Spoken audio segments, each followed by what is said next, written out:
All right, Mike, we're in Lebanon, Ohio. So between Cincinnati and Dayton, like right smack in the middle. Yep. And we're at Jonathan's garage. This is a life's pursuit for him. Yeah. And he talked me into it, gave me an AMX. That's what you like. And said, do what you want. Yeah. And so we're gonna do this one a little bit differently. This is gonna have red cabinets, but we're gonna go through this roughly 1,150 square foot garage in 2 sections. There's a little adjoining section there. Yeah, I think that's kind of cool. It's conditioned. It's now well lit. The light's already in. We'll talk more about that. But we're gonna take you guys through a week long of taking a blank canvas and then transforming it into Jonathan's dream. That's the plan.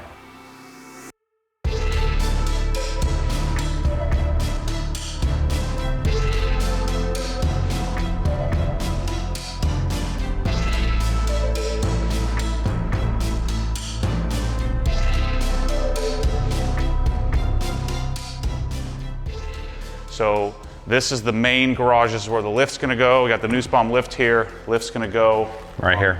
And then obviously this is the entry to the house. I think this is really cool. So it's an L-shaped garage and you have a roughly 4-foot walk through here. And so this section, the main section, is 24 feet deep by roughly 28 feet wide. And then the slightly oversized 2-car. This one is, what was it, Mike? It was 21 by 23. Roughly, so 23 feet deep, 21 feet wide. This is where we'll be doing washing, cleaning. It's nice to have a nice blank canvas. For us to do this in this amount of time, you know, we had the electricians, the builder put the lights in, he had the walls painted, all the electricals in, there's blocking on the walls. And so the only way for us to get a project this big done in such a short period of time is have all this work done. But I hope you'll enjoy this series. We're going to change his life. It's going to be awesome. We might even hopefully have some time to organize, do some tool grid. Oh yeah, you have to factor in organization. While I'm doing some of this stuff, you can be in here organizing the finer details. So we're going to work on the lift bay first. And then after that's done, then we'll flooring come the over whole here. thing. So we'll flooring, cabinets, lift, and then we'll come into here and start working on the wash bay area. I think it's Allen's, right?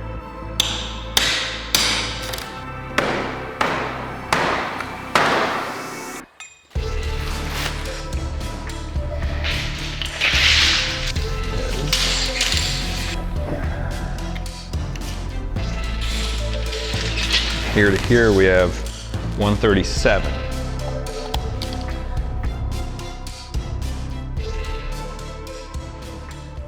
Okay, so what we did was we laid out for the lift here. So what we have is we want to maintain at least 4 feet of distance between front edge of car and cabinetry. So edge of lift, outside edge of lift is here. This will be the front and this will be the back side of each scissor. So I think now we're going to get these uncrated and set them in place and unravel our hydraulic lines and see what we need to do as far as length on those. We'll get it lifted. We got to fill it with hydraulic fluid, get it up in the air, and then we can anchor it down.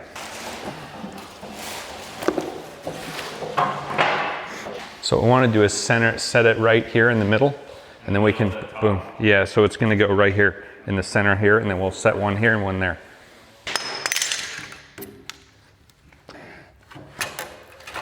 Okay, there we go.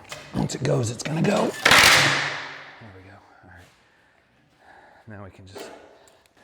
All right. That's how it goes.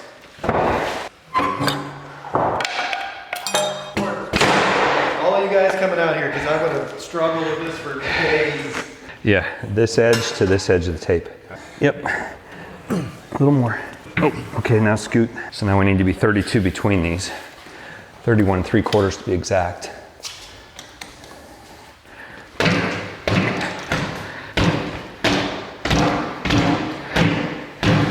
We made yours 32. Yarn. That's pretty, that's 32 right Okay. Now we'll double check off the front edge of cabinetry. Another bump, whoop, that's it. All right, so we've got them in position. We had them roughly in position, then we measured off the stem walls to get everything square, get them parallel, so we ended up with 32 inches in between them.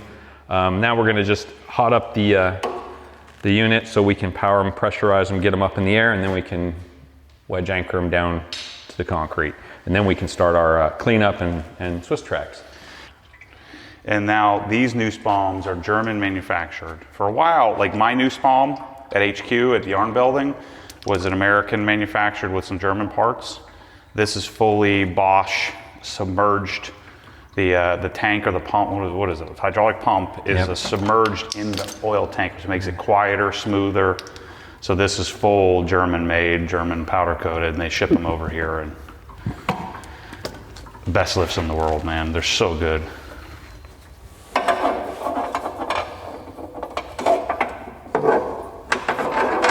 I got it.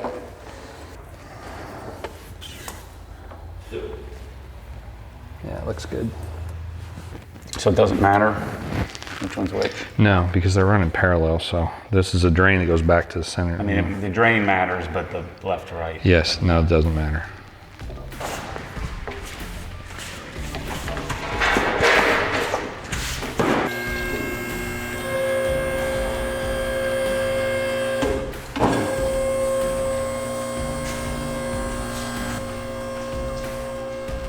All right, so these are the expansion ramps. This is what helps you an M5 or a larger vehicle. Most cars need this extension, and so but they hang loose.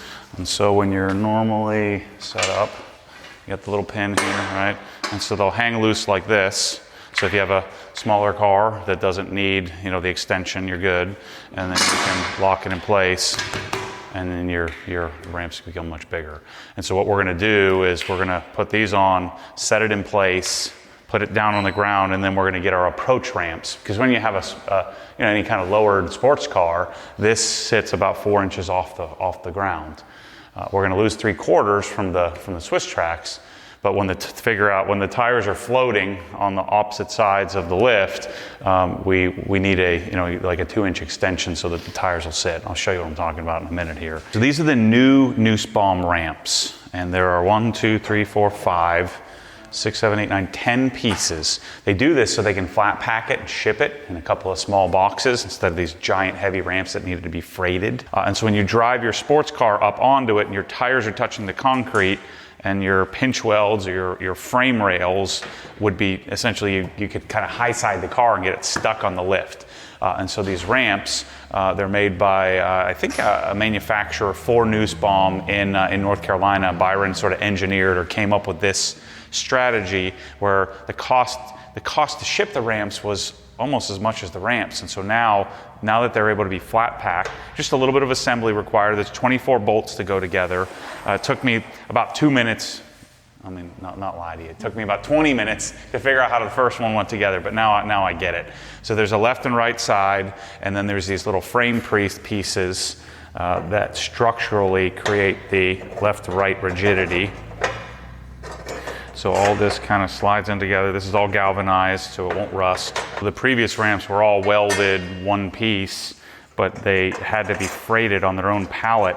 And it was $600, $700, $800 just to ship the darn thing. So these come in 3 boxes and can be shipped standard ground. So that saves us a lot of pain and suffering trying to get it to you. And then there's this last piece which will go right here. So we're just gonna kind of rough this in here. And then I wanna set the flooring. I'll show you how we'll do that. And the way to do this, especially in a garage like this that's an L shape, luckily, the way the L shape is set up, I think we're gonna be okay and be able to get the Swisstrax butted up right next to the garage door. But the way I normally would do it, close the garage door, we're gonna lay a couple of rows this way, and then we're gonna put the edge piece on, butt it up against the insulation of the door, so kind of just tuck it up under there. And then because this garage goes and turns right, we want this row. Let's put this row in here on the stem wall, and let's go that way, and then we'll see how we're gonna float this. Let's set this up.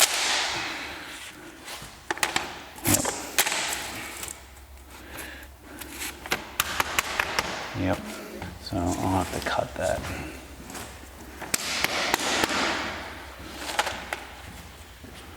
Yeah.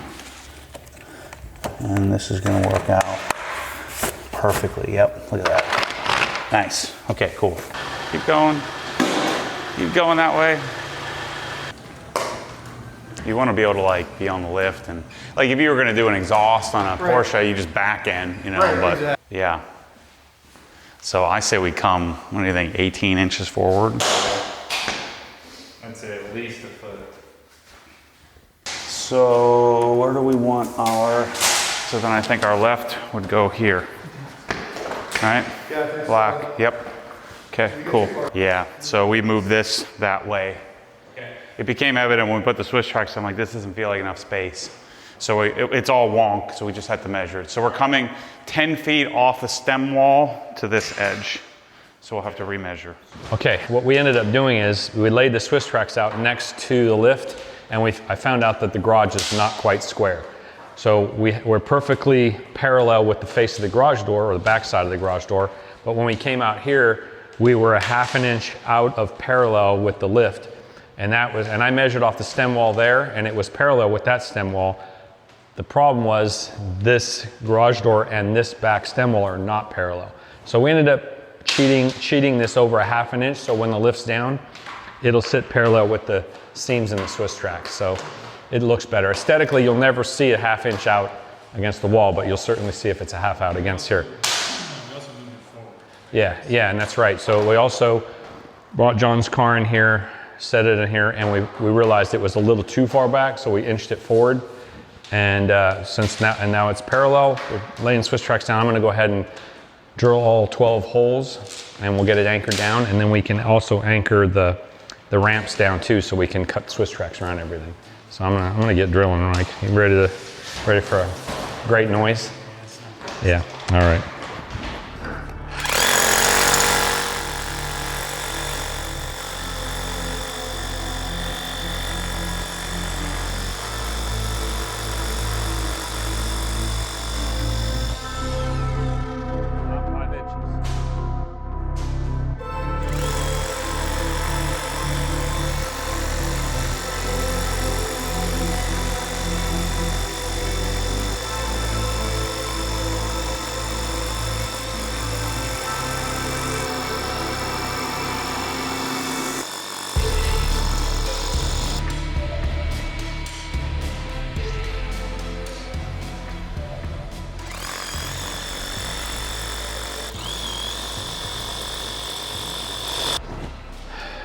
That was a piece of cake with the right tool. Remember when we used to struggle? Remember when we did Emmanuel's garage and we struggled with the M18 hammer drill, and it took me about 3 hours to drill 12 holes? It was horrible, and it was overheating. Yeah, I couldn't even put my hand on it, it was so hot. Remember that? These are wedge anchors. So they're ½ inch by 5.5 wedge anchors. That's really fancy, Mike.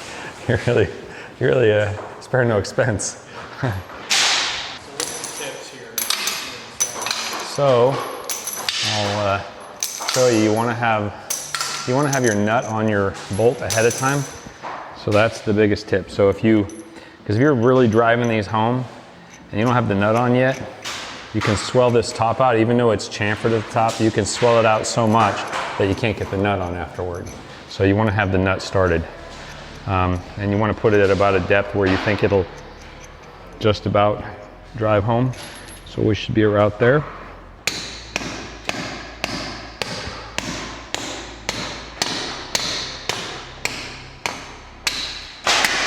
That's it. I'm going to tighten them up with a ratchet and a socket, get them good and tight.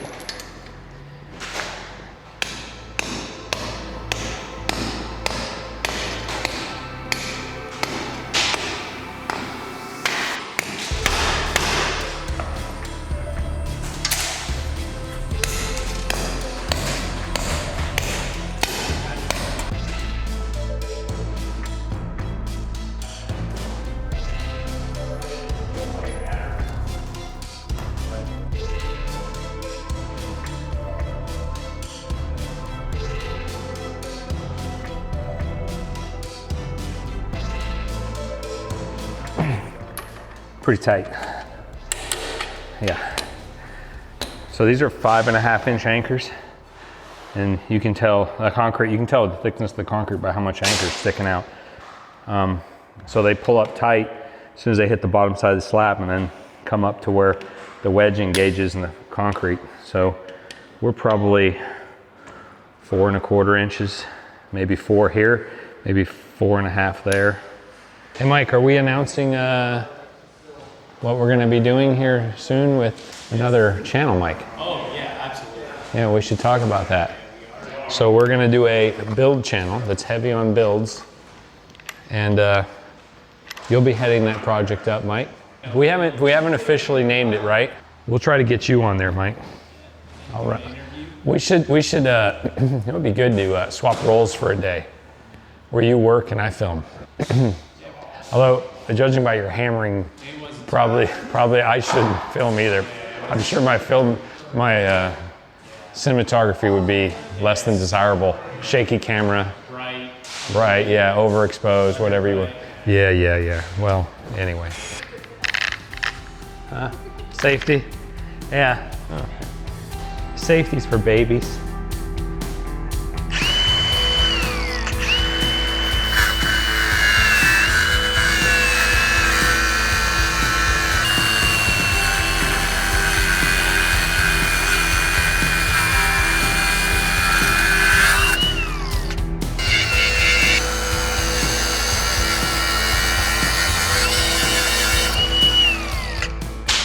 All right, so now we've got the ramps set. We've got them parallel to the joint in the Swisstrax. I've got them pretty even here, within a 1/16 of an inch here.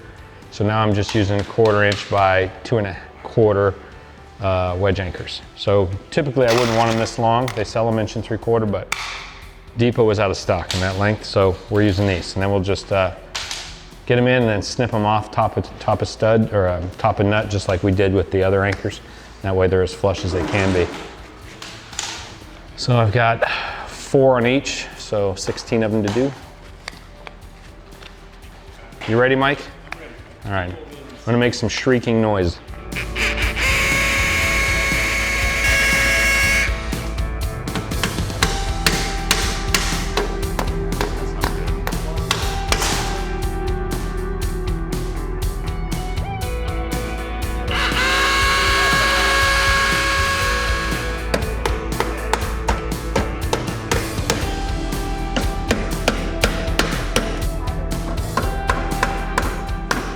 So remember, this is the wash bay. He has some old tiles from his last garage. And so he has some cut pieces. I want to see if I can get lucky here. I think I do have pieces that were pre-cuts from his last garage that I can put in here. And each tile is like 10, 11 bucks, right? And so the more repurposing you can do. So if I can cut a piece here and use the other half over there, I mean, that's the dream. Is that, you know, you want to try to minimize the amount of tiles you're using. So we have a bunch of these cuts that I think we're going to be able to use here. This one's not ideal here, Mike. I got to cut like a jabberoo around the edge of this thing. I'm just going to cut this part of the tears off. So this is basically the trough for all the hydraulic lines that feed from both scissors over to the control panel. So I'm just gonna kind of mock this up, figure out how it will look best, and then we'll get it anchored to the floor, and then we can cut the Swisstrax around everything. It's riveting content. It's all right, I'll be done with this by the time 4 o'clock, 5 o'clock we'll be finished with this here screw. This is the one thing I don't like about Allen's, is having to do it like this. And we'll anchor this down here with wedge anchors. A couple hours of B-roll. Oh, since I've got these screws, started these screws, yeah, I got them both in. It's about 48 minutes per screw.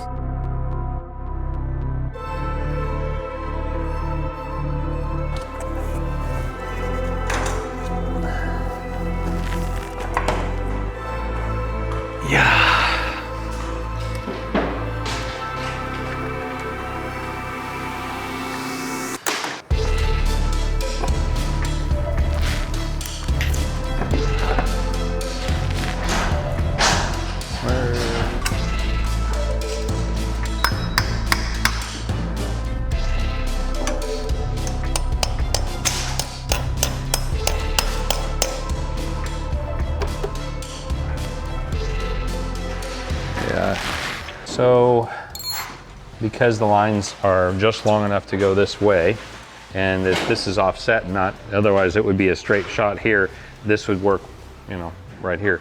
But since we moved it backside over in this little niche here, I have to cut some angles on this to make it work. So I just laid that out, laid the angle out, and took it outside and cut it with the grinder. So now we'll set this here like that, and then I'm gonna have to nip this corner off. And then we'll trace over the Swisstrax, cut the Swisstrax, floor mount it, and then the Swisstrax will butt up against this. So if you go in there, there's gigantic coolers full of ice cream in every single one of I them. knew it. And they have They ice cream have delicious milkshakes. chocolate milk. Yeah, and they got they'll do malts and Shoot. milkshakes. And I knew it. That's the theme. It's the theme of the obesity theme. The crisis. It's really the diet. We're so good at garages that we don't have garage crises. We only have diet and health crises. We work too hard and we eat too much. Are we quitting already? It seems like I'm quitting. Should we build this lab rack?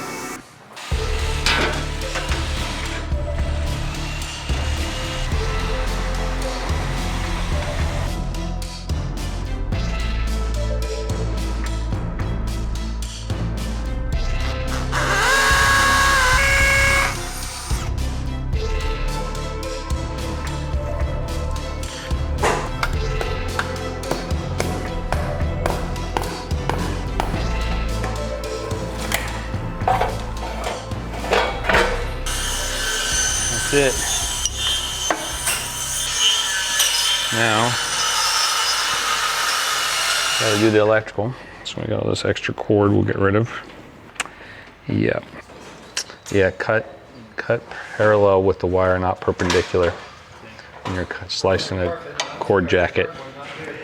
And always try, if you can see the ground, which I know the ground is yellow here, and you see it in the stack of wires here, cut along the ground like I did, so that way if you do go through too deep, you're not cutting into a conductor, a live conductor, or well, what will be live.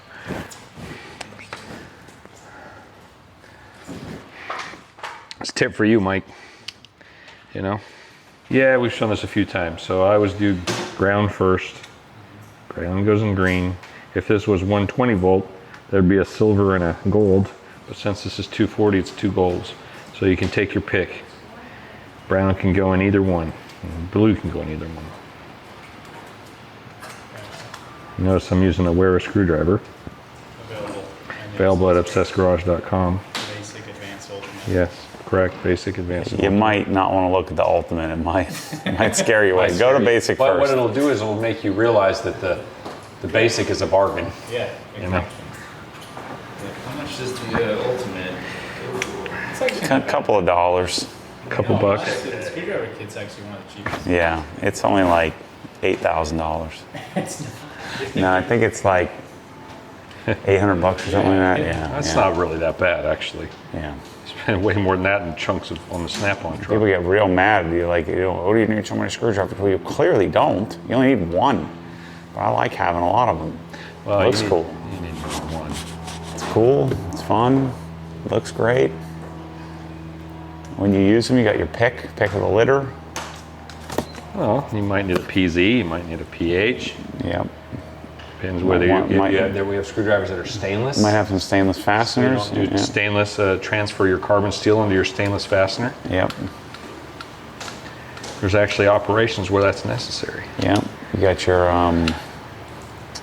electronic discharge versions. All right, so that's taken care of. Now we have to Focus, Matt, focus. I'm losing focus. Focus. Run that again. There you go. So that's a complete. And you want a little squish on the strain relief. On this small cord, you want to leave that in. Because if you were running like 12.3 SO or something, you'd take that little piece out. And because the cord's much larger in diameter, but because we're running this gauge with this jacket, leave that in. Okay, so there's that. It's a good fit right there, Mike. It's a good looking piece. A little wobbly there. All this dialed. Sweet. Let's get the whole wall done. The back wall, front wall. Yeah, we'll have the Swisstrax done tomorrow, for sure. And I'll start working on cabinets while Mike's working on the detail work. It's gonna be great. All right, so we finished the Swisstrax flooring, which is awesome. I mean, it took us a day and a quarter to do the Swisstrax, largely because Jonathan woke up at 4 a.m. and was out here cutting the tiles and finishing up the wash bay. So all the Swisstrax is done, including all the intricate cuts. Mike made the angle cut. Everything looks beautiful. So that's all done. I love the look of, I love the look of slate gray and black, the black border. I don't think there's anything better than that, especially when you have the black Nussbaum lift. And so, again, you saw us, we decided to put the ramps on the concrete and cut around them. Another option you could do is you could put the ramps on top of the Swisstrax. But it does give you, the transition is designed to be sort of perfectly set up for the ramps to be on the floor, the approach ramps to be on the floor, directly on the concrete, and then everything just kind of integrates nicely. So I think that's the smart move. I'm so pumped that, the Jumbo 7s, at least mine, didn't have the Bosch pump. Now this is the full German engineered Bosch pump, super quiet, super smooth. This will go up, I think it's 78 inches. So to show you maximum height on this here. I love the galvanized look. I don't know what it'll end up doing. I kind of like, because this concrete's new and fresh. I don't know that we've done it before where we painted the underside, but I don't know. Do you think you'll leave it concrete? Probably. Yeah, I think it just looks good that way, set up. But you could, paint the concrete underneath. You've seen us do that in the past. But the black galvanized look looks amazing. And then Mike was able to modify the track or the cover for the hydraulic lines and make it transition nicely here.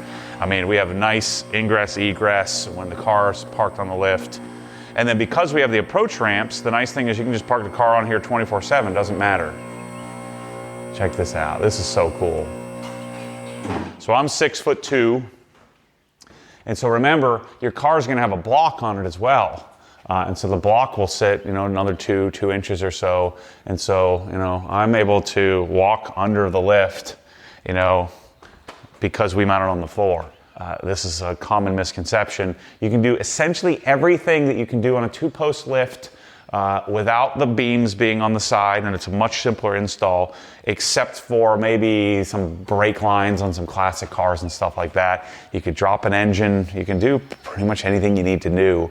I've done subframe, dropping subframe out on my car before, and so the scissor lift is the detailing lift, but you can still do anything that Jonathan's going to do mechanically. We can do on the scissor lift as well.